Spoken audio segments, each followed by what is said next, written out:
Namaste and in Lak'ech, and welcome to this episode of One World in a New World. I'm your host, Zen Benefiel, and this week's guest is Dr. Marcia Martin. She has a doctorate in philosophy from Sedona University. She's also a graduate of Boston College. She is a fellow contributor to BizCat 360, which we both have fun writing for, and she has a nonprofit foundation now called the I'm sorry, she has a trademarked name of Angel Heart Healing, and she now has a foundation of Heart Healing or the Heart Healing Foundation. This is going to be a phenomenal conversation because she spent years diving into what allows us to be free of distraction and to find center. We'll be right back. Explore the thoughtless sphere. Embark on a life-changing journey of self-discovery. Embrace harmony with self, with others, with Earth. One world in a new world. Zen Benefiel skillfully ignites conversations, guiding guests to reveal personal journeys and perspectives. Listeners are inspired to seek knowledge and find wisdom in their own lives. Join this transformative journey as we navigate the depth of human experience. Marcia, it's so glad to have you here. I've been waiting for this conversation because I understand the work that you're in, and I really appreciate the effort that you give in serving others. Now, in that, oh, first of all, thank you. I just want to jump into the conversation already. Delighted to be here. So thank you. Oh, you're welcome.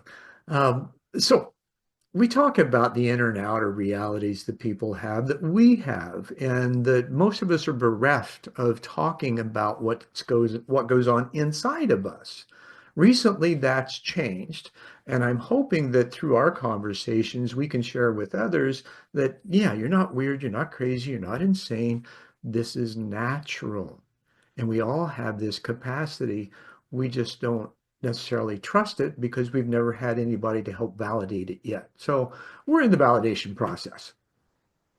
How Sounds would good. you, how did you begin when you were young? I'm sure that you probably had some instances where you realized this interconnectivity and this ability to communicate beyond the physical. How did that happen? That's what's so interesting to me is, of course, looking back, it's crystal clear. But at the moment, it just felt like me talking to myself. I Hmm. loved spending time alone. I loved spending time in the woods, by the stream, creating these little tea party sort of scenarios where I would talk and talk and talk with these beings that I couldn't see, but seemed to always be answering me. But I had no one that I could mention any of this to. So it was just it was my thing. It's Sure. just my thing that I would Oh, and if your do. parents knew about it then, they'd probably say, oh, that's your imaginary friends, which Yeah, was the standard response that it may still be. However, it's just as real as talking to you now.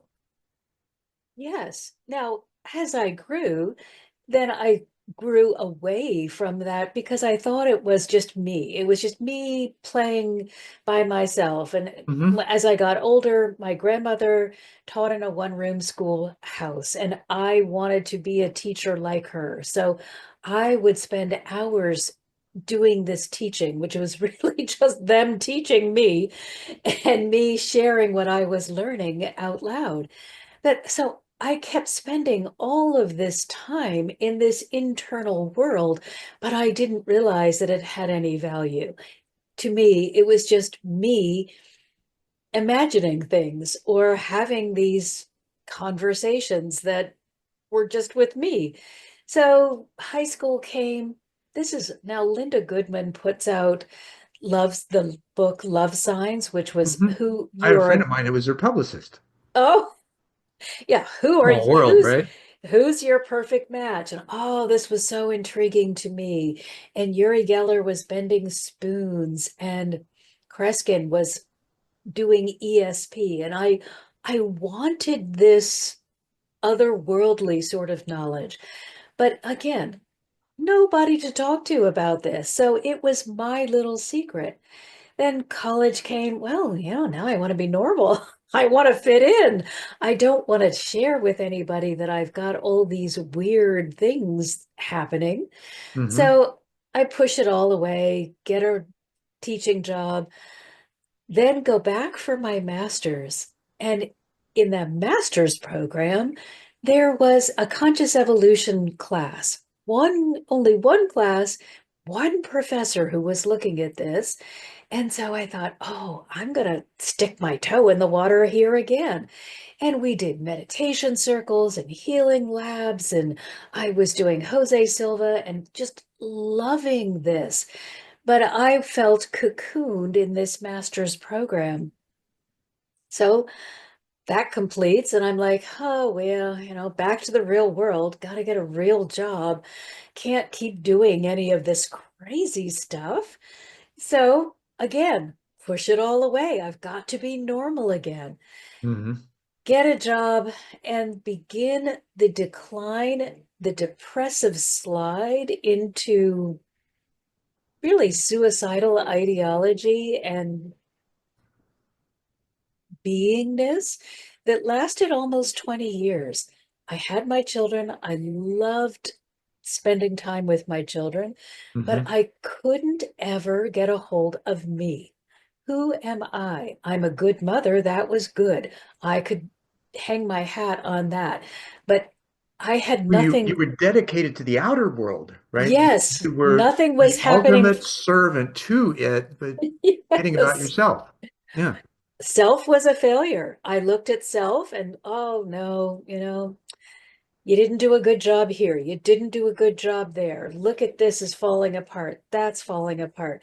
Self was a failure, and that created that depressive, compulsive, self-sabotaging behavior that continued until there was like no further down you could go. I had already explored every way to fall off the cliff possible. And that's what started the journey internally. It Mm. was not, whoa, let me wake up to the reality of there's more to life. No, it was, I despise everything I am or believe myself to be.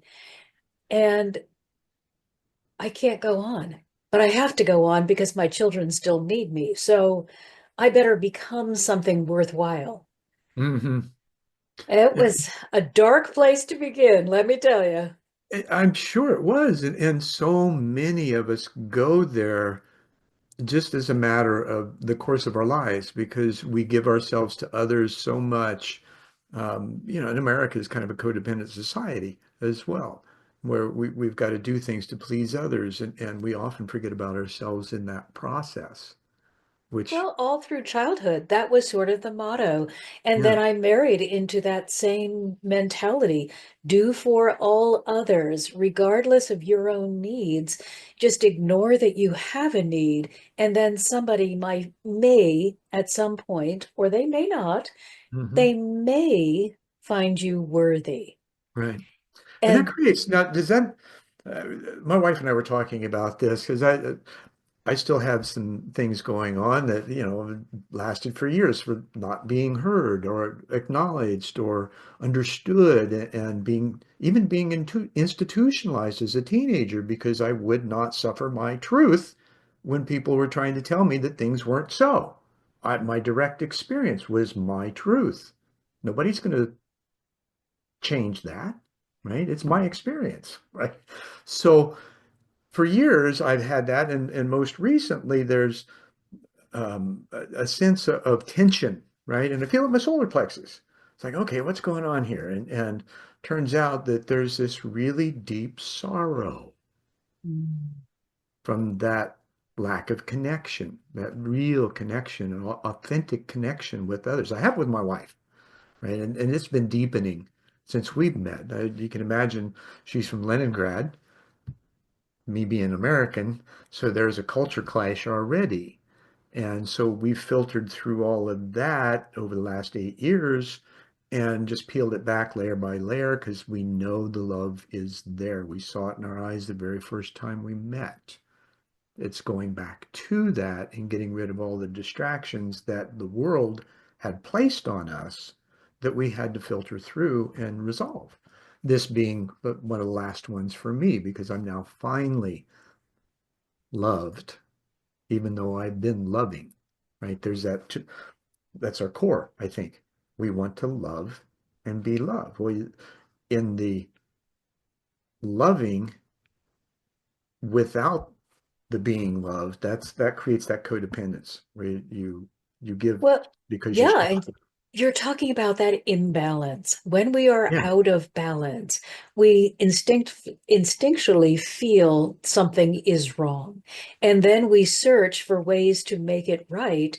But if we are not clear on how to receive love, or we have never received love because we've been taught to only serve, we can only do what we know. So we may then go crazy giving love to, especially to people who are not in a position to give back, perhaps because they have their own mental health issues going on, or for for whatever reason they are not sure, able, because they're not able to come out of themselves enough to recognize you.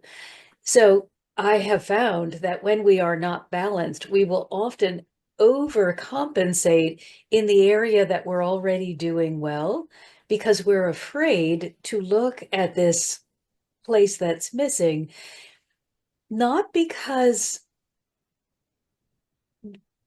there's a, let me let me change that. sure. Nice We catch. well, we love to be doing what we do well, and that is fabulous.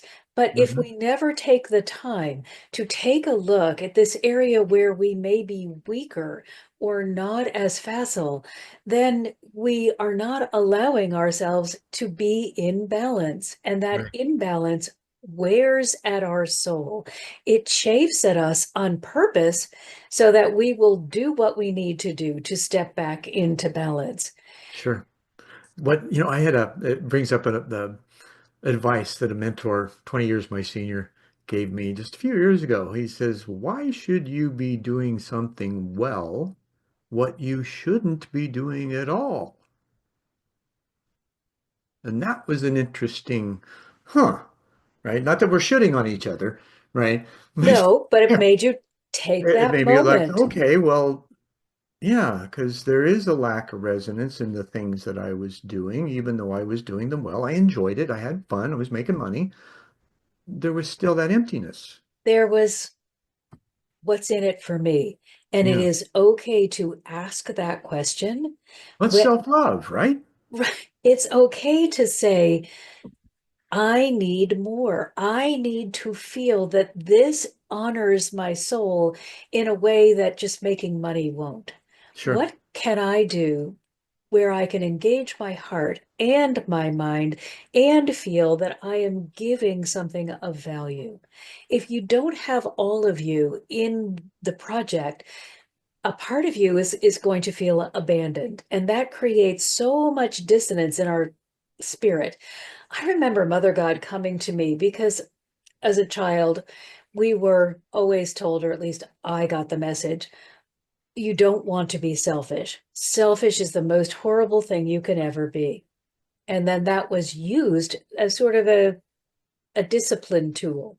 Oh, sure. are you being selfish? And that And was the first thing that happened when self-love and the talk about it first entered the playing field. oh, look at you. Now you're looking only at yourself. Right. So one of my early conversations with Mother God, when I'm trying to now, I've just exhausted every remedy that I know of in the world. So I have no other place to go but in. So in one of our early conversations, my biggest fear was, this is so selfish. I am taking all of this time for myself.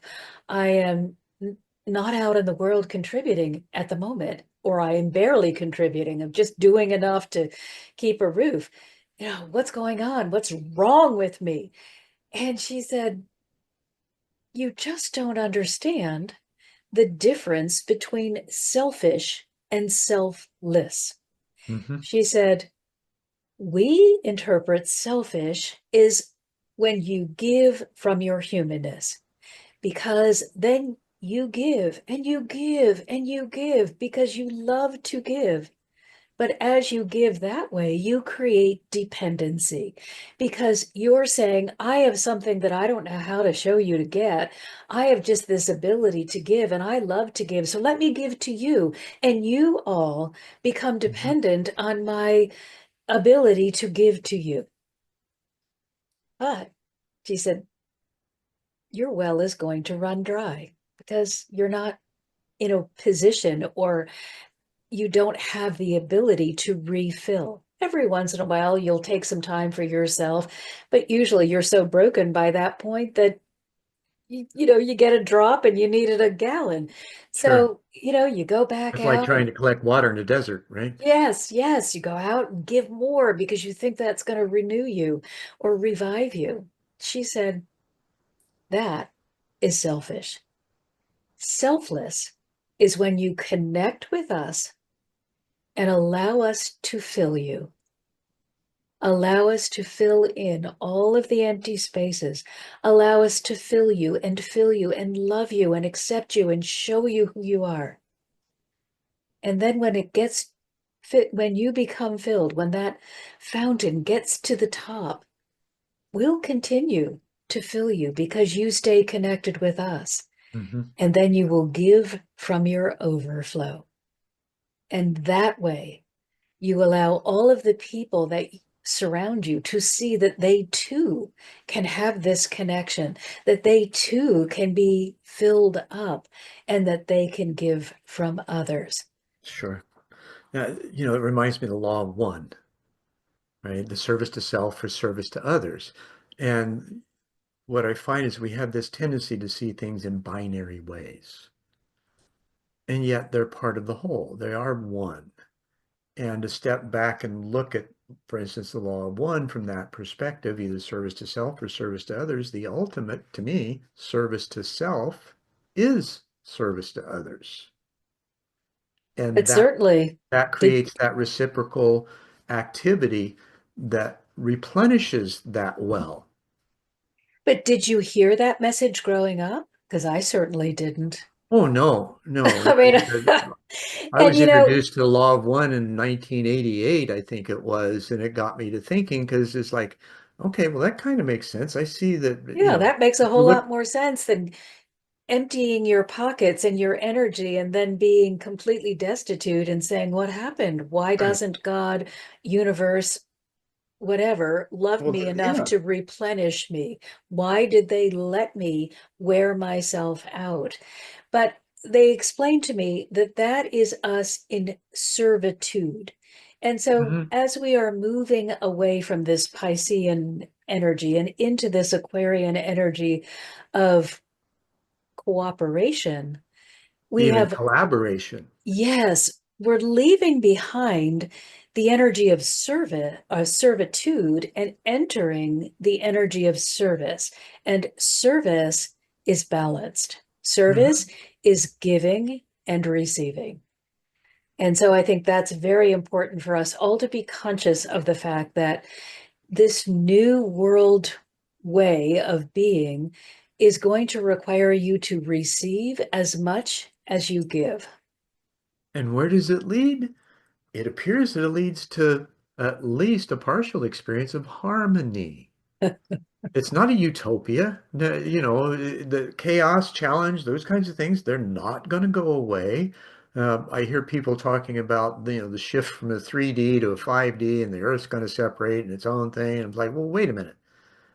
This is not a physical change. The world as it is in the physical form is not going to change. How we navigate it is, because that's in the advancement of consciousness. And you mentioned the shift from the Piscean to the Aquarian age. That's kind of what happened. We got that um, new charge of intelligence, awareness, and consciousness that almost paralleled the information curve during that first 25 years from the harmonic convergence to the solstice of 2012. And then that's being the apex. So what happens after that? Everybody was afraid, right? The world's going to change. No, it's the end of a cycle. There's a new cycle that picks up from there, harvests the past, and nourishes the future with that. And so that it appears anyway, and Jose Arguelles and I had a great conversation about this one night back in the 90s when I first met him. He says that basically everything that doesn't resonate to those new harmonic frequencies is going to rise to the surface for plain sight view of everyone so that we can then change to Yeah. something better. Darkness What's cannot happening exist. right now? Darkness cannot exist in the light. We're just No. being given a chance to shine the light of love on those areas that are not in And support it's of going the to fight greatest like good. hell trying to get into the light, Yeah. right? Yeah. Yes. I mean, we have a big mission ahead of us. We're not going to create a new planet. We're not going to fly off to another dimension. It is internal work, but Yep. it does change the way you relate to the world, the care that you want to give to the planet and the people. Mhm. So it is possible that you will be living in a new world because you will be more Sure. careful of how you interact with all of the beings that are around you. Perhaps you were more negative or disengaged. You'll become more positive and more likely to take an interest and to want to make a difference. Mhm. And that's a beautiful thing. And that's where the challenge is, the letting go of the shore in order to experience that ocean of emotion in your own relationship that is seeking safe harbor, just like everybody else. Yes, and it's okay to experience the emotion. Hmm. Although I would suggest, because just on my journey, if I had just tried to experience the emotion, all of the pain, the guilt, the shame, the enormous sense of failure, if I had tried to revisit all of that without bringing in my support team, my helpers, it would have overwhelmed me. Sure. So I really want to strongly suggest that you get support. For me, it was my spiritual team. I was not in a position to afford any kind of physical help from another human. If Hmm. you are in a position where you can get support from a counselor, a coach, a therapist, someone like that, great. If not, remember you have a whole spiritual team that sees you as you are, loves you as you are, and accepts you as you are. And they will hold your hand as you move through this wasteland of experiences that you created when you didn't know who you were. Hmm. You'll And lose. And I think the most important thing they've taught me is you will use all of the experiences that you have had as you step into your purpose. Nothing has been a mistake. All those failures you thought you had, all the times when you felt foolish, you will use every scrap of information as you move forward into your purpose, probably to help someone else or the planet or something. It mhm, will come out in a way that you will be delighted that you had to go through it. absolutely. There's Russian woman named Valentina Morovina, who is she's a Russian academician, and she got her title with a dissertation called The Global Mutation of Humanity. And what Mm. she did was a 10-year scientific study of the changes in the genes in humanity and has proven Mm. scientifically that we are elevating, that we are ascending in consciousness by the evidence that she's been able to uncover scientifically. So these kinds of things, there's another, William Swigard developed a technique called the multi-plane awareness that takes the individual through 9 planes of consciousness and integrates your body on each one of them. Now, I realize this is way beyond where we're talking right now, but here's the scientific evidence came almost 30 years later through a couple of individuals who wrote a theory of everything quantum physics paper that posited consciousness, space, and time are tethered across 9 dimensions. And both scenarios say that, okay, this is just human, this is the human bandwidth. That doesn't eliminate what else is available. This is just the realms that we can experience, even though we don't yet. And this is part of Yeah. what I think Valentina's work has done, and others like her are saying, okay, now quantum physics is proving what the Vedas said 15,000 years ago, that we're all divine threads incarnate, connected to source, and capable of God consciousness. Now, that would have been blasphemous in the early part of last century, even towards the end of last century.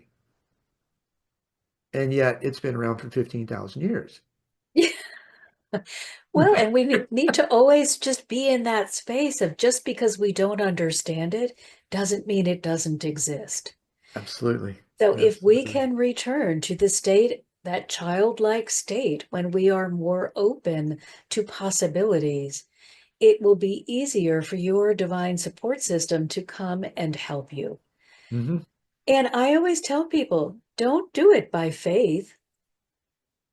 Do it because you have asked for some specific help. You've opened to receive it, and you actually see that it has occurred. If you spend too much time in that faith, hope area, you're That's a not, lack space.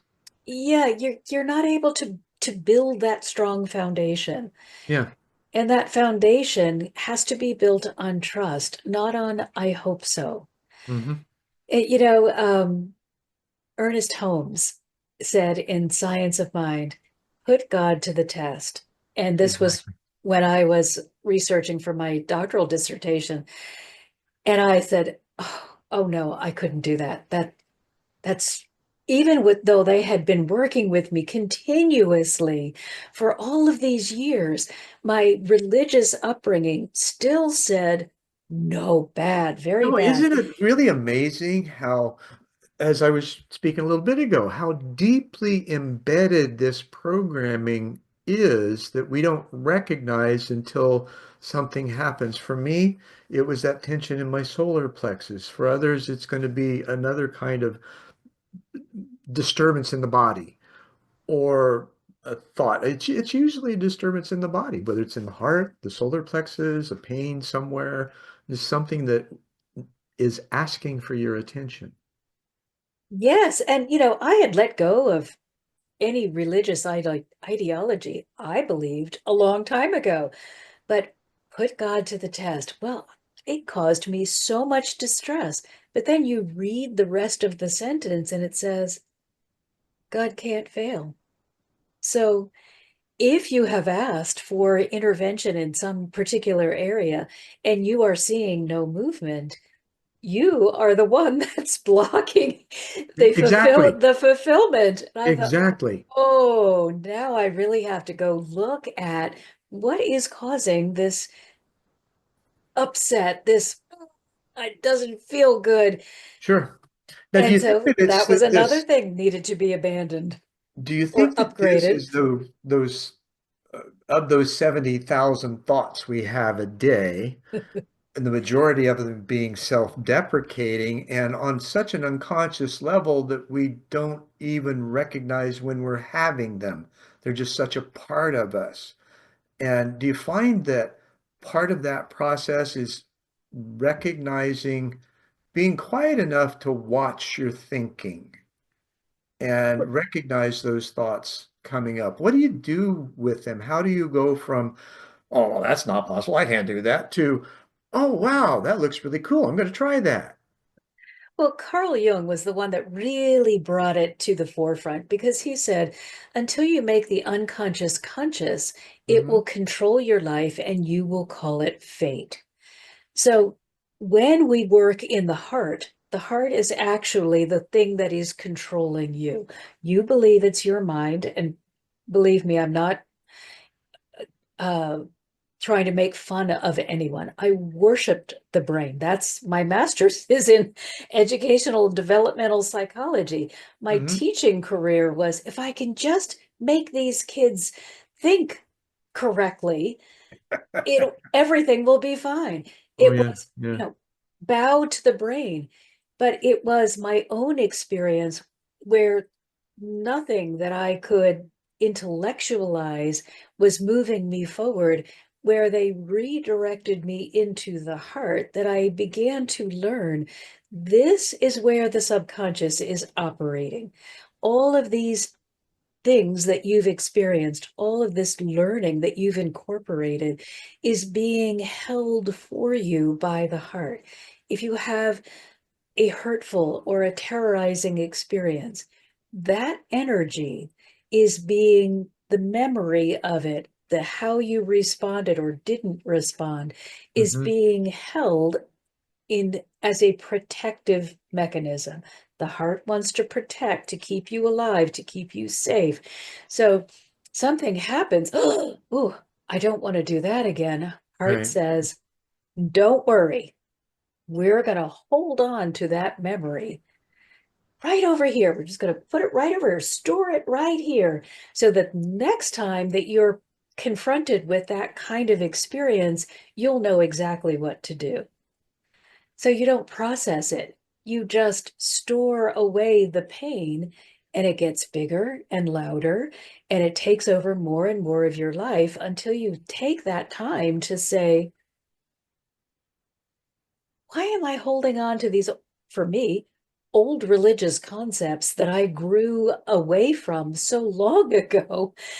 Why would I still be holding on to that? Well, that was a way that I earned praise. So I had to hold on to that. That was one of the few things where I could be seen as acceptable. So I have to hold on to these belief systems that get me this little bit of praise instead of getting in there. Now I use Being my, a disruptor. yeah, I use my angelic helpers. We go look at all of these things that are coming up and causing us to pause and say, what is this thing doing? Is it providing value? Is it moving my life in a direction that I want to go? Or is it holding me prisoner? Am I reacting the same way I reacted 20 years ago out of fear instead of saying, well, wait a minute, I have new information. Is this valuable anymore? Or can I release this?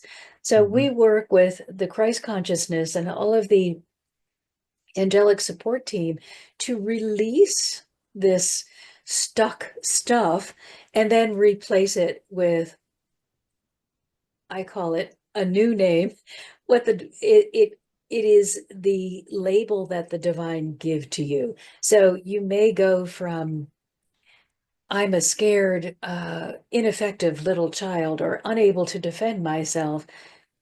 Well, that's not appropriate. Now you're an adult. Now you have more knowledge.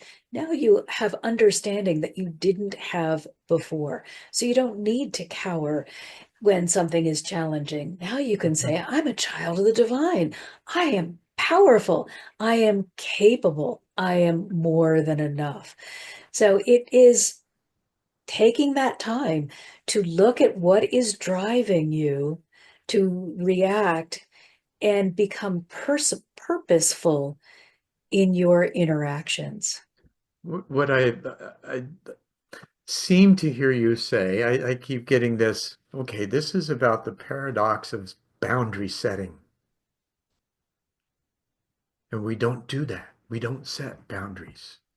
Yes and no, because I'm speaking of for our own self-love.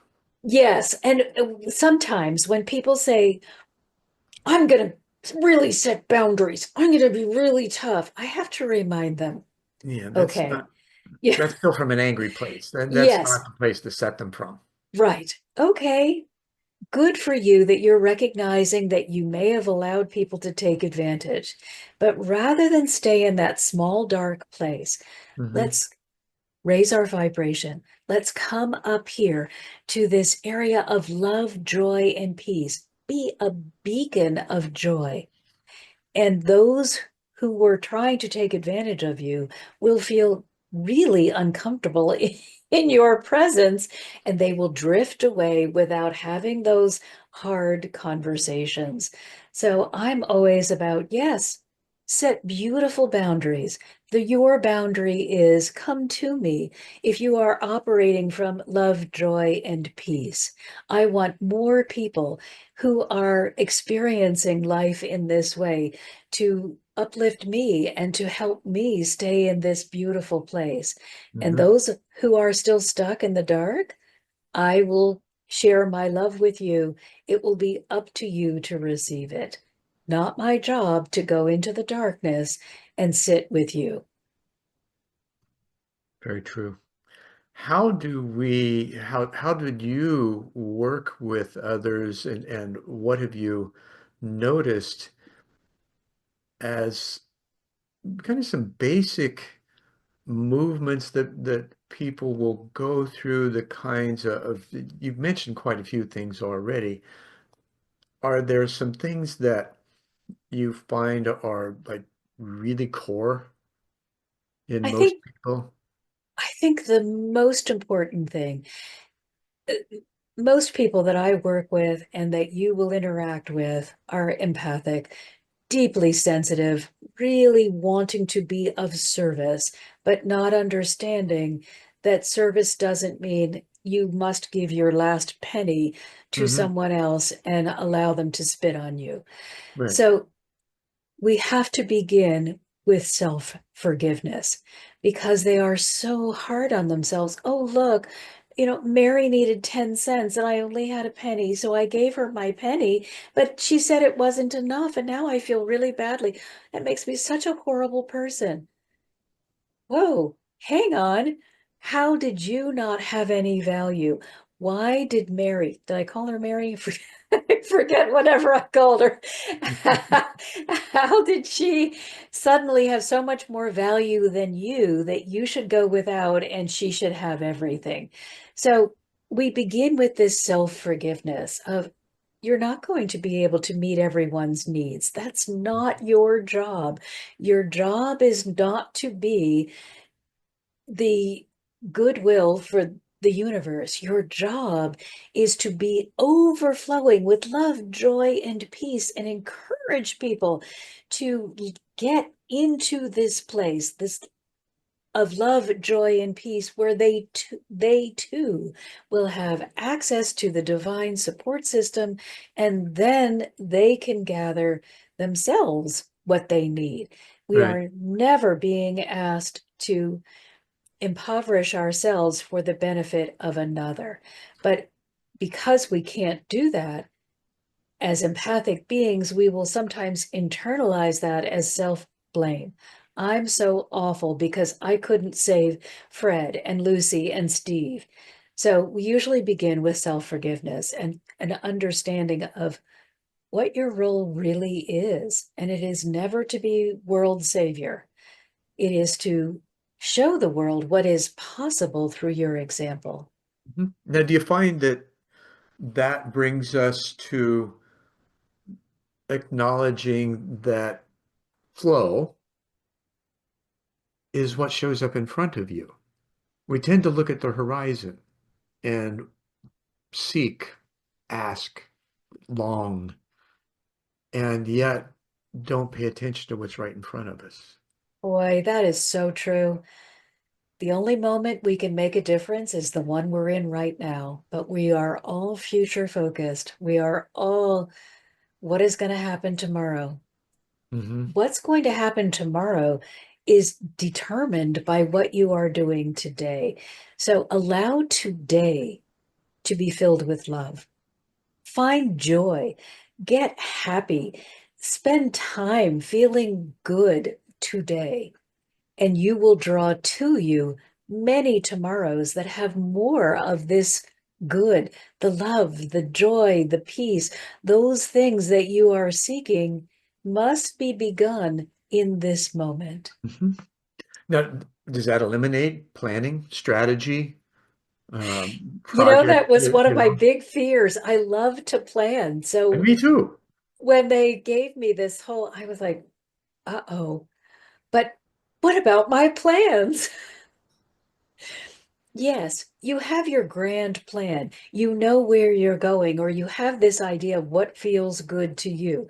Mhm. Then I always keep it open, my highest good. I want this God or something better, whatever is for my highest good.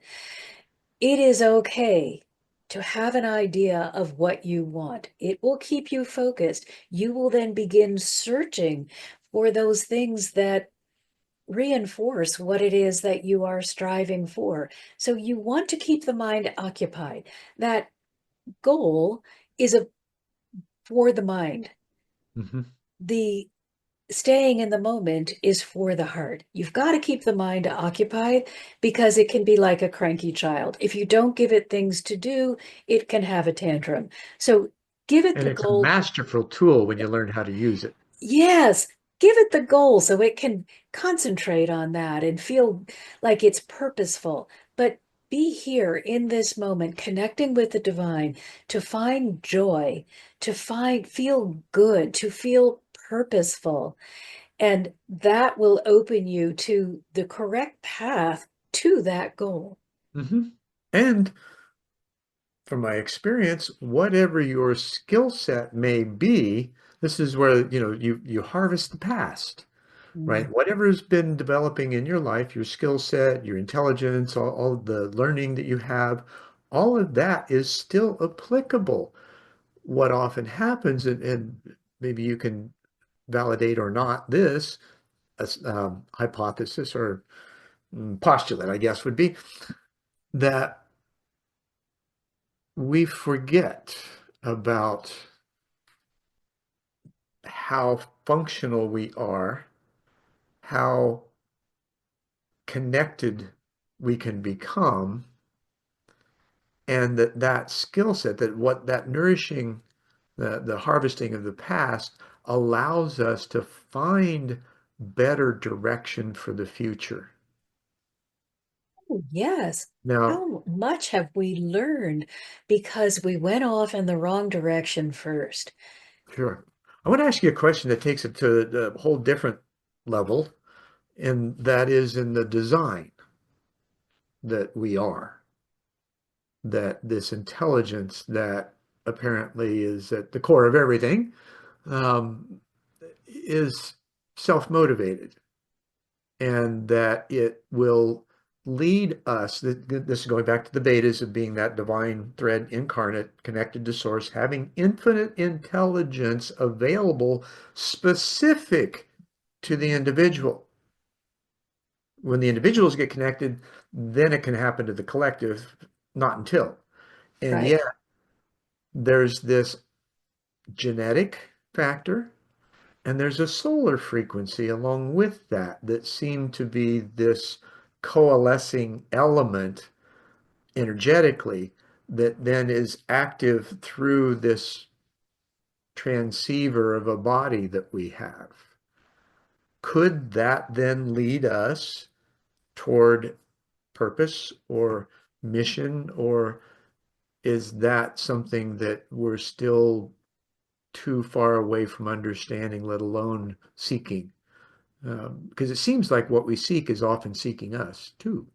Oh, I agree 100%. And what I have been shown is that whatever intelligence, whatever physical characteristics you've brought with you, whatever skills are in your lane, are exactly what you need for a purposeful and powerful life journey. So if I choose to come into this life with limited intellectual ability, it is not because there's something wrong with me. It is because the limitation in intelligence will give me the life journey that gives the soul the greatest growth experience. So Hmm. there are no mistakes in any person's makeup anywhere along the way. But the most important thing to remember is belief is the determiner. So if I come in with an IQ, a genius IQ, but I believe that I am stupid because my early parenting or my early schooling has convinced me that I am stupid, You're going to do a I, lot of stupid shit. yeah, I may never rise above that. Oh, So pardon me. as I was referencing teaching earlier, even though I didn't recognize that I had an angelic support team my that was teaching me so I could teach them, they taught me to convince these children, to show them that they were capable. And it was in the showing, it was meeting them through the heart, building them up, that then in the practical, in the actual physical, they did become capable. So they Sure, would come sure. to me below grade level and they would leave either at grade level or above because I was they came to me at the one of the worst periods of my life, so I couldn't allow them to be a failure because I was a failure. So Sure. there's only room for one of us here at the bottom, and I decided it was me. So I So do would I hear you talking about LH and or LD and EH classifications, learning disabled and emotionally handicapped kids? Yeah, just I mean they this was a long time ago, so we Okay, weren't well, the we, classifications. The yeah, reason we I'm didn't asking really. is I did that too for a while. I taught special ed in high school, self-contained, way below grade level, and I had the entire spectrum from freshman to senior. I loved it. It wasn't my field. The assistant principal, knowing me, thought I'd do well at it, so I And got. you did because you got them through the heart, Oh, and you and and you I, didn't look at where they were. You looked at what at who they were. And by and I showing gave them them who, freedoms that they wouldn't have normally gotten in a normal special ed classroom, and I got them to perform beyond expectation because I put because you carrots in front of believed them. I your did, belief. and I also gave them carrots, right? That okay, if you Yeah. get this done, then you can go play games on the computer. And I had them help me set up a computer network in the room. There were some of these kids that were they were more intelligent than they tested. And so, we cannibalized a bunch of old Mac 2 SEs and put RAM and additional RAM and others and created and put educational games along with AppleWorks, I think it was. And so I had them do spreadsheets that they followed their work, what they thought they accomplished for the day, how they thought I would think about their accomplishments, and then what they actually did in the scoring part of it. And I said, okay, you do your work, you get that done, then you can go play. And it brought the class into a whole different sense of enjoyment for them. Because most And of these kids belief, are drugged. you Yeah, changed their belief. They came to you I treated them believing, like human beings. yeah, they came to you believing that, they had zero ability. You said to them, well, I believe you have ability 10. And by proving that to them, by putting in systems that would allow them to excel, Hmm. they came to believe they had ability 10 too. And as soon as they believed it, it became their reality. So belief is everything. It But is. belief is, and when you can connect with the divine, source, universe, whatever you want to call it, connect with the divine and allow them to show you who you are, you will see you are much greater than you may have ever believed yourself to be. Now, where's So, cognitive dissonance come in that? well, I think again, this is that brain. We have the world talking at us. We have all the social media outlets. I'm better than you, this, that. You got to have this or you're nothing. it is a heart-based connection between you and the divine. Your Hmm. heart has to feel that love, that unconditional love and acceptance. And this has to be your go-to place. If you're looking out in the world to be validated, if you're saying, I will be good when, then you've given your power away to some Hmm. anonymous source that doesn't care about you. Take it within. Go to the divine and say, what do you think of me? Who am I? So, Allow this perfect, benevolent, all-seeing, complete source to share what they see instead of allowing a disconnected, confused world to be your judge. sure. I agree with that. With the cognitive dissonance, basically, you have the belief, but you act differently. So Because you're relying on the here's outside, where the consistency, yeah. yeah, you're saying, Um, okay, world, show me I have value. You might have a little voice going saying, I'm good, I'm smart, but then the world smacks you down and says, yeah, but I'm better. You can't hold on to what that belief system is unless it is coming to you through this unbiased source that says you are more than enough.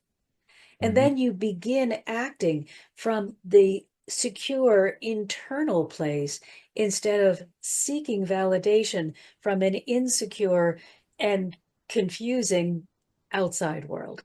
So this is basically the process that you went through as you were in the tail end of your child rearing years and finding self and being able to step into your own power. You've actually gone through this process yourself. So it's beyond belief for you now. It's a knowing. Yes, It's an internal unconditional trust that it you is what I have. is. It is what I am. Because before it was always, uh, I would say, I'm a failure. Well, the world would say, yeah, you are, because, look, Right. you're not economically okay, or you have a marriage that's falling apart, or this is, I could find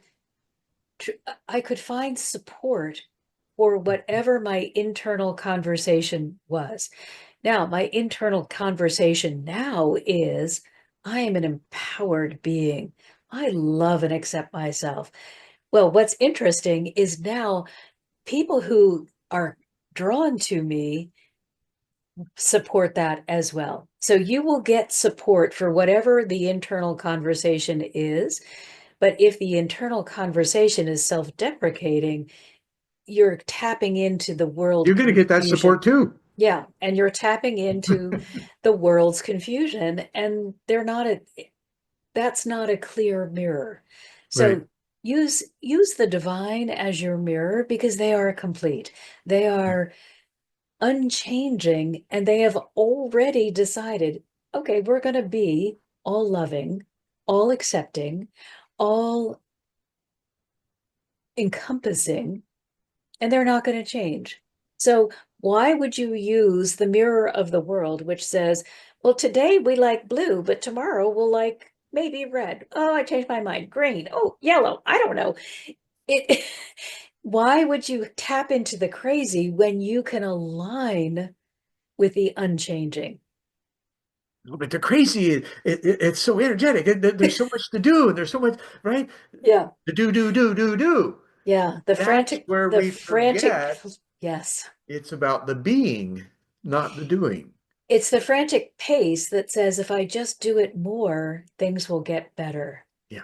Until you get to the point where you can't do anymore. And then you collapse and you begin the rebuilding, the understanding that when I am being who I came here to be, not only will I make a powerful difference in my own life, but I will have the opportunity to inspire others. And Yes. that feels good. And I can trust it.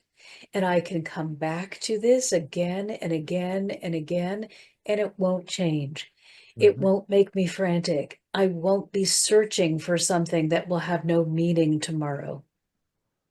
Now, we use a lot of different terms and language. You and I speak similarly, yet slightly different. And the thing is, no matter what language you use or how you describe this process, it's all the same for all of us.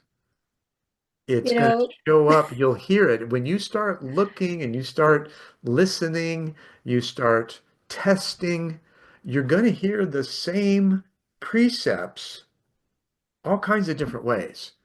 And some of those will resonate, some of them may not because your own bias that you're still carrying, or the language you're unfamiliar with. I tell people, listen to as many spiritually aware people as you can. We should all sound the same with our own language, our own vocabulary. If there is one person that is different, either they are not connecting to the divine, or they are so far ahead of the rest of us that it will be glaringly obvious that they know something that we don't. But we really should all sound the same, just within our own vocabulary or our own way of speaking and being. And our methodology will all be the same, but we'll have different roads to get there. We're all going Sure, to the same sure. center. We're Yeah, all same going to top of the, the mountain, different paths. yes. However, if we're on the top of the mountain, we're useless. Yeah, that's true. Yeah, but we're all going to the heart. I mean, we're all taking the same journey. We're all going back to the same place, Sure. but there are all roads lead back to this place, and there's no one road that's better than another. There's the road that's right for you. Right now, there's 8 billion some odd roads. Exactly. You know, what's so funny is uh, there is the breathing technique, closing one nostril and I was like, this is too confusing. I am I thought you were so, going to talk about the Sedona method. uh, I was just like, I am so worried about getting it right that I can't even relax. Then I met somebody who had ADHD and they said, "Oh my gosh, I love this because it keeps me focused so I can relax." And I thought, "Oh, thank you, angels. Thank you, Mother, Father, God. You just showed me why we have so many different methods." Right. Well, I mentioned the Sedona method, and I would imagine you probably have spent some time there. There was a place called the Sedona Institute. It has nothing to do with the Sedona University of Sedona. Lester Levinson founded it, and he, in the, I want to say 70s, wealthy man, real estate mogul, found out he had some terminal illness. I don't recall what it was. And so he thought, I'm going to cure myself. And so he found a place and he simply sat and watched his feelings, watched his thoughts, felt each one of them fully, would draw it in, would breathe it in 100%, and then breathe out. And it's funny how it ended up this way. Imagining a frisbee flying out from his solar plexus with that disturbing energy, then what he sought was to become imperturbable. Fabulous. And he eventually got there. I mean, he lived for 30, 40 years after that. And So this is one of those things where this, you breathe in, like you were saying, you feel your feelings. Don't deny them. you've got Otherwise, to, you're going to cause dis-ease. you must understand why you created it. Why are uh, And don't be it's the harsh on yourself when you do. No, but it's the questions. Hey, why did I create this? Well, when I was two, okay, so I had a really good reason for creating this at that time. Yep. Well, why But am I still no holding? excuse to continue with it. Right. Then why am I do I need it now? Well, I'm not two anymore and I have more ability to care for myself. So Mhm. do I want to hold on to this? Is this continuing to serve me? Yeah. We must ask Well, look around you. questions. When you're in a place, look around. Are you safe? That's a good place to start. Yeah. Safe. There's nothing imposing, impeding, conflicting. You're okay. So recognize that these thoughts are simply thoughts that have no presence in the moment because everything's fine. Why would you want to draw it to you?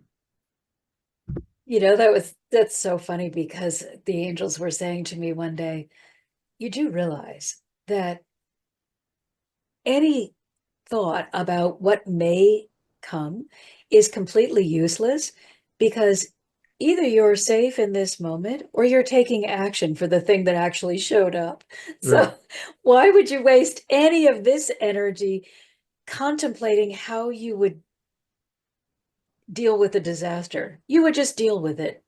Mhm. So why Who was it? waste? Lao Tzu said, I think, if you're thinking in the past, you're stressed. If you're thinking in the future, you're stressed. Be in the present. Paraphrased, right? Yeah. Um, what wisdom, right? Yes. And So I'm glad you said that because I think it's so important to remember that when you are working with your spirit team, if you are hearing or feeling or seeing anything that is self-derogatory or blaming or critical, you are not, you have not connected with your divine well, source. some of those guides can be pretty sarcastic. They can be sarcastic, they can be funny, But it's they not can, deprecating. We interpret that. It's like it's, the next level, right? It's like, yeah, okay, I'm that way. I And mean, but that it's not comment, internalizing it. It's kind of comedically recognizing it. they're very funny. They Yeah. really have a good time.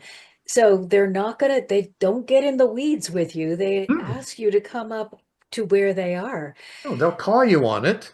Yes, they're not going to sit there and say, No. "Hey, good for you for driving into a brick wall." Right. They're going to say, uh, "Turn really quickly." But Where you had a bandage for that head now? they're not going to say, "How stupid of you to drive into a brick wall. What were Right. you thinking?" That Yeah. is, you are not connected with your divine source. Your divine source would say, they may say something like, you were not paying attention. You must be more present so that we could have guided you away from that. We don't want you to be hurt, or you didn't have to do that. They will Mhm. give you the information that you need, but without making you feel badly. If there is blame, shame, um, punishment attached, that is not your divine support team. What about the subtleties, right? Those nudges, those promptings, those little thoughts that, as you're talking about, you're headed towards something that's going to cause a kerfuffle if you continue on your present path, right? You get those subtle signs, whether it's a gut feeling, a little voice in the head, some kind of sensation that offers a moment to reflect on where you're going. Doesn't impose itself on you, but it does give you that opportunity to reflect. Do you find that in this process, until you become aware of that fully and pay attention to it, that you second guess it? That it's always, oh yeah, that's just, Yeah. because it is so soft, so What is subtle, so non-invasive. I think we need to remember we have free will. We are not puppets on a string. There is no puppeteer in the sky moving you. We You have the have, ultimate choice. yes, you have free will. They will do their best unceasingly to support you, but you get to decide whether you're going to pay attention or not. So if you are new to this, I always advise that you start small.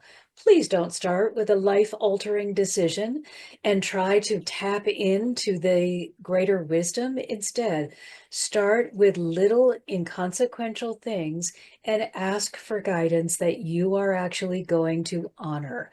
So if you ask for guidance and then you immediately say, I'm not going to pay any attention, you are the one in charge. You are not going to receive anything, even though the message will have been sent. You will That's the just be cognitive blocked. dissonance. Yeah. The messages are always being sent before you even get all the way through the thought process. The answer has been sent to you. God is all knowing, universe, divine, whatever you want to call that energy. It is all knowing. You do not have a thought that is just going unnoticed or have a need that is going unanswered. But you, who are in control of your own life journey, get to decide whether you're going to listen to the support or ignore it. Hmm.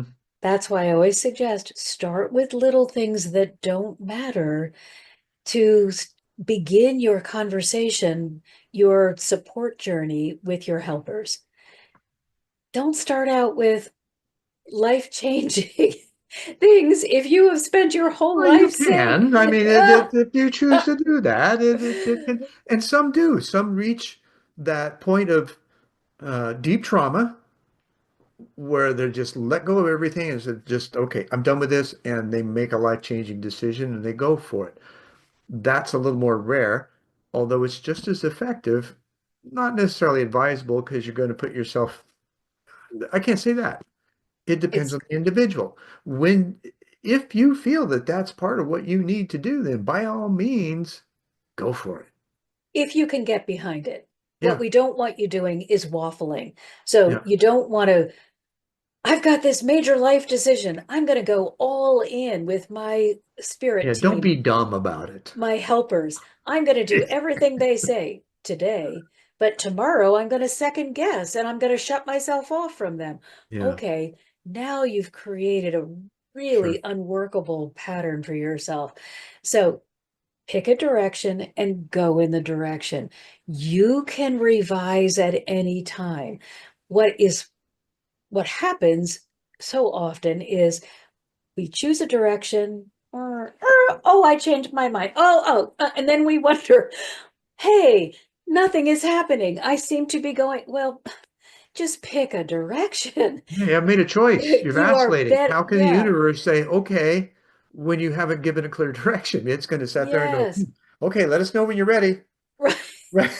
Right. You've got to be on the path long enough for you to see evidence of where you're going. Yeah. If you keep changing your mind, you are just going to be going in a circle and you will get conflicting evidence and it will feel as though you're not being supported. But And that's when you you. do, yes, absolutely. And it's you. You are all powerful. Like the Vedas said, you're capable of having God consciousness. No, you do have it. You just don't realize it. You have You're it. You're you're not the creator of utilizing your it. reality. Yeah, Yes. it's kind of funny, and it reminds me of Harv Eker's that T. Harv Eker. I went to one of his millionaire mindset weekends, and he says, what you do everywhere, or what you do anywhere, you do everywhere. That's habit. Yes. And whether it's in your thoughts and your actions, you take you everywhere and you don't, the core of you does not change until it does. And then you take that everywhere with you. Keep upgrading your operating system Yeah, and don't be afraid to make mistakes. I don't know what direction to take. Okay, what feels best to you at this time? Go there until you get more information and you can decide you're going to continue in the way you're going or no, that really wasn't what I thought it was. I want to go over here. You can change your mind at any sure. time. Well, this is one of the things I think the law of attraction does have some traction in, and that is being able to ask and visualize and sit with what you're seeking. You may not know exactly what it is, but you know this sense that you want to change in you and to feel better because it's all emotional. It's energy, right? And then so by doing that, then if you're curious about what your next step might be or direction to take is, sit with it for a little bit. Look what shows up in front of you. It's that Yeah. simple. Could be a person, could be an opportunity, could be a book, could be a video. Just pay attention. Let's remember that that sitting or that meditation or prayer or however you want to approach it is action. Hmm. It is not sitting doing nothing. It is action. So when you take that time to go, for me, I go into the heart space, connect with the divine, and am taking action to see what is the best direction for me. I used to just start walking. That is also an action. It just is not as well guided in action as when I will allow myself first to begin within, to begin in the heart space, to take the action of really examining where it is that I want to go and see how that feels. It will save you time. It feels like, oh, I gotta waste 30 minutes meditating to figure out where no, you are spending 30 minutes gaining clarity about what would feel best to you. So you might have eliminated 100 different choices Sure. by doing that. There's a great business book out called Thank You for Being Late. And What's that? what it talks about is this entrepreneur who had a client that was showing up late. And so he took the time rather than involve the negative thinking about, oh, he's late. When is he going to be here? And, he's like, okay, cool. I'm going to do something else while I'm waiting. That's the secret. One of them anyway. If you But have isn't the that downtime, focus so something, brilliant? do something cool with it. This is how, I mean, like when you begin to flow and you find your center, you find your path, and your activity, the things that you can do in truncated time frames is going to amaze you. That is so brilliant because you have a choice. Do you spend that waiting period being irritated or being effective? If Mhm. you're going to be effective, you find something that would bring you joy Yeah. and do that in that time period. How do you manage your micro moments? Yeah, isn't that fabulous? Wow. I love that. It creates great discussions. I'm part of a peer advisory board of business owners that have been together for a decade or so. And we have those kinds of discussions on a very business level. So it's taking, again, different language, Yes, yes. See, perfect. right? Same Perfect principle. example. Right. And it's very important to me that people understand that spirituality is practical. It is not a woo woo, oh, I do this for 5 minutes every day. No, this is a life choice, a way of being. Yep. It is bringing this greater consciousness into my operating system and allowing it to move me forward so that I am consciously attracting better situations, better communication, better um, connections. Better everything. Yeah, better just, yes. Spirituality is not a thing I do on Sundays. It is my way of being Mhm. because it can apply to every area of my life and enhance every area of my life. Well, there was a guy a long time ago that says the word is the living word is in you. Mm. You speak it. That's spell casting. Right? we speak things into existence. It's vibration. The sounds go out, they return. And, these are fine levels of probably quantum science that we haven't really understood yet we know that at least some have known how they work throughout history because they've been damaged for it, I'll say. Yeah. Yes, yes. But I do want to point out because as a young girl, I wanted to be, I think gosh, I was probably 5. I had older sisters. There was a pretty big age gap. So I wanted to be accepted. I wanted to be part of the in gang too. And in this particular church where we went to, I believe we stood and recited the Lord's Prayer. Well, I Hmm. couldn't read, but I could hear what everybody was saying. And I wanted to be one of the gang. So I started repeating it. But I remember my grandmother used to entertain me. She would draw me pictures and give me lifesavers to keep me from wiggling on the seat. Sure. But I remember saying to her, "What does Grannisnauer mean?" She was like, "I don't know. What kind of word is that?" And I kept insisting, in that prayer where we stand up in that prayer, everybody says Grannisnauer, and I want to know what Grannisnauer means. And it took her, finally, she was like, "Oh my goodness, you mean grant us now our." And I thought, you know what? It's not just the words, it is our connection to them. Right.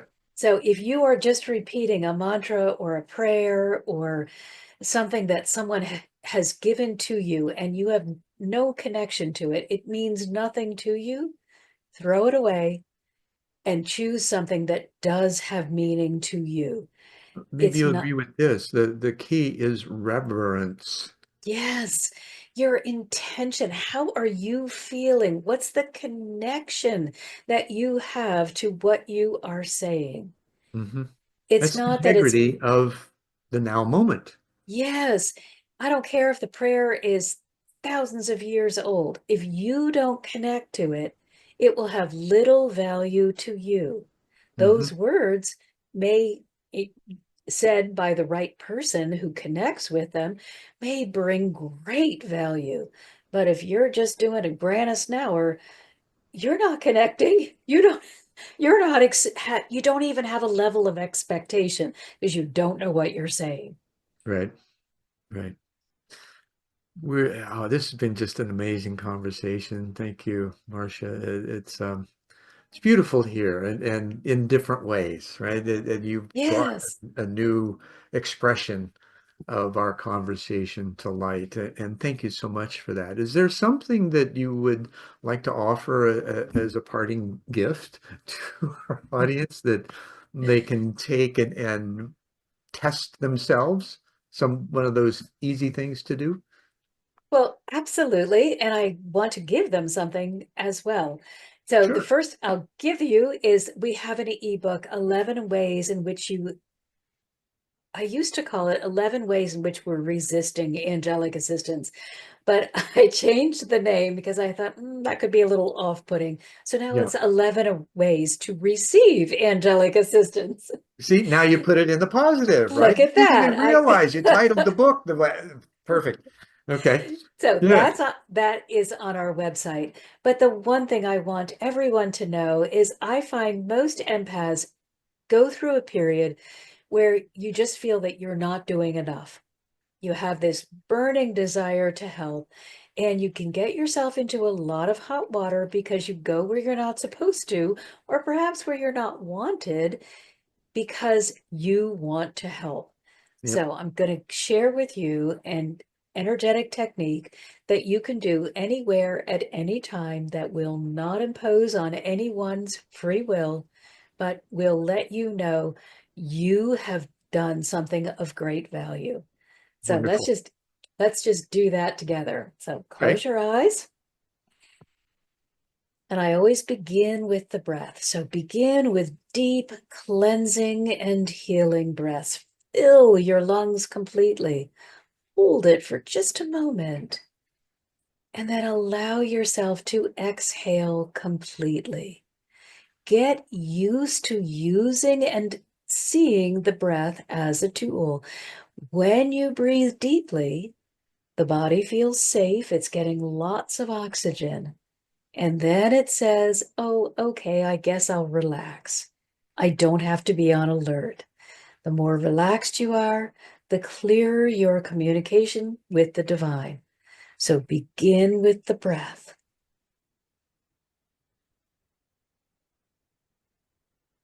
And now place your attention on the energetic heart center that's located right in the middle of your chest. This is your divine connection point. Everyone has it. You can't eliminate it, but you can reduce the size and thereby the volume or the ability you feel that you have to interact. But when you give attention to this center, it begins increasing. This allows you to have greater communication with your spiritual support team, your helpers, the divine. So you're just saying yes to connection. Now, this connection is only love and acceptance, unconditional love and acceptance. That's all you will ever find here. You will never find censure or criticism. So now I want you to imagine that you are using this energy of unconditional love and acceptance to create a circle of white light that just comes out and forms itself in front of your heart center. This is your safe space.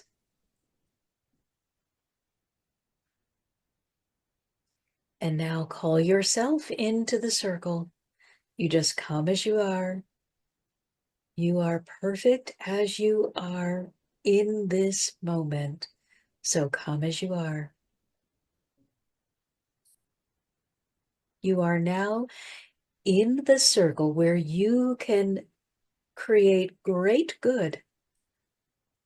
And the way to do that is to imagine that you are knitting or weaving together a blanket composed of pink and gold light. So you are weaving together the energies of love and acceptance until you have a blanket that is whatever size it needs to be. And now you're going to wrap this blanket around someone who is hurting. If you know someone, wrap it around them. If you don't know someone, wrap it around any area of need that you feel called to. People that are hungry, people that are hurting, people that are sick, whatever it may be, the earth itself. You are unlimited in how large your blanket can be or what good your blanket can do. Just wrap that blanket around them. And you may want to do that 3 times. And they have a choice. They can either receive that love and acceptance or they can reject it. If I'm wrapping a blanket around someone, I always send it off and say, if the person I've woven this for doesn't want it, please allow it to go to someone who will receive it. I don't want my love and acceptance to come back to me. I'm overflowing, so I want it to keep going. So the person you're giving it to or the group has the right to receive it or refuse it.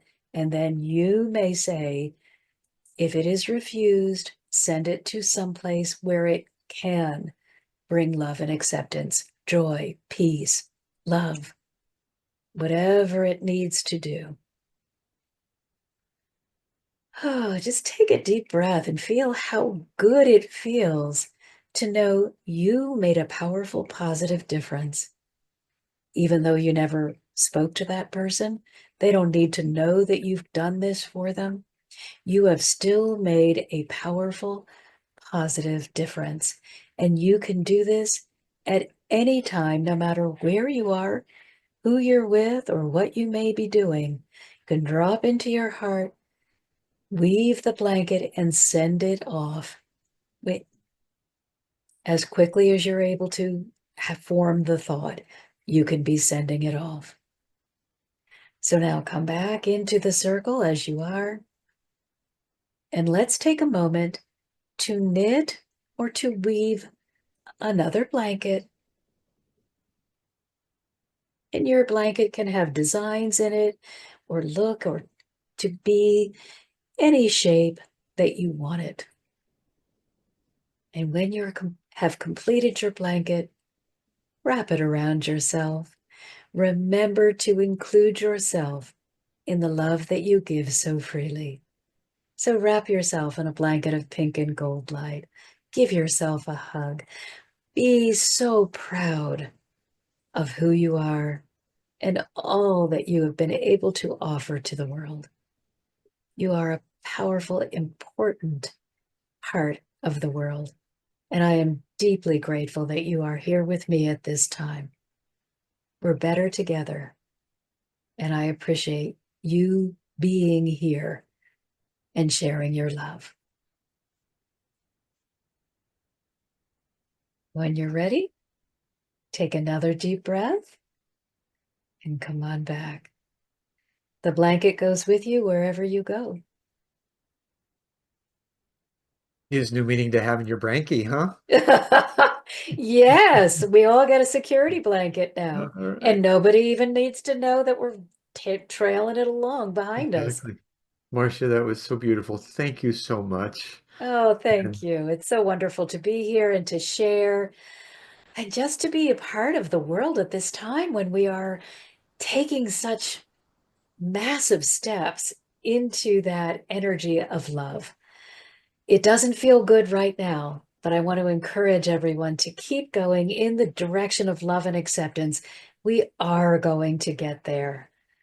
yes, we will. And on that note, namaste and in la catch. And thank you for sticking with us for this episode of One World in a New World. I'm your host, Zen Benefiel, and thank you, Dr. Martin, for being here today. We'll see you next time.